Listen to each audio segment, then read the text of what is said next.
Monsieur le Président des États-Unis. C'est un président affaibli qui fait son entrée, mais décidé à ne rien laisser transparaître, y compris au moment de serrer la main des juges de la Cour suprême qui l'ont récemment désavoué en annulant ses fameux droits de douane. Peu importe les sondages, le discours de Donald Trump sur l'état de l'Union est d'emblée placé sous le signe de l'autosatisfaction.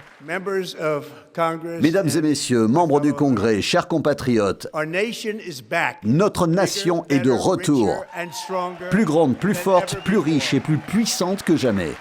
Vous n'avez encore rien vu, nous allons faire toujours mieux. C'est l'âge d'or de l'Amérique. Malgré le mécontentement d'une grande partie des Américains concernant leur pouvoir d'achat et le chômage, Donald Trump vante sa politique économique.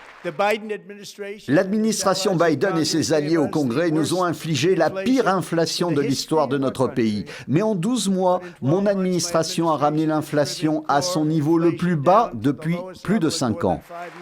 Aujourd'hui, il y a plus d'Américains qui travaillent qu'à aucun autre moment de l'histoire de notre pays. Pensez-y, jamais auparavant il n'y a eu autant d'Américains qui travaillent et 100% des emplois créés sous mon administration l'ont été dans le secteur privé. Même satisfait en ce qui concerne sa politique migratoire. Au cours des 9 derniers mois, 0 étranger en situation irrégulière admis aux États-Unis. Côté républicain, on applaudit debout, mais selon les sondages, une majorité d'Américains désapprouve les méthodes musclées de l'ICE.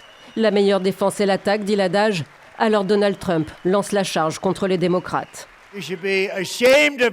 Vous devriez avoir honte de ne pas réagir. Vous devriez avoir honte. Je vous demande de mettre fin aux villes sanctuaires meurtrières qui protègent les criminels. Dans le viseur du président américain, notamment les immigrés somaliens et l'élu démocrate du Minnesota, Ilhan Omar, elle-même originaire de Somalie. Vous avez tué des Américains, lui répond-elle.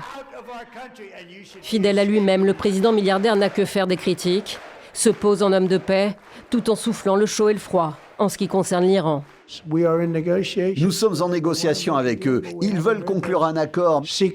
Mais nous n'avons pas entendu ces mots magiques. Nous n'aurons jamais d'armes nucléaires. Donald Trump n'aura fait aucune annonce surprise, mais avec 1h47 d'allocution, il pourra aussi se vanter d'être à l'origine du discours sur l'état de l'Union le plus long de l'histoire des États-Unis.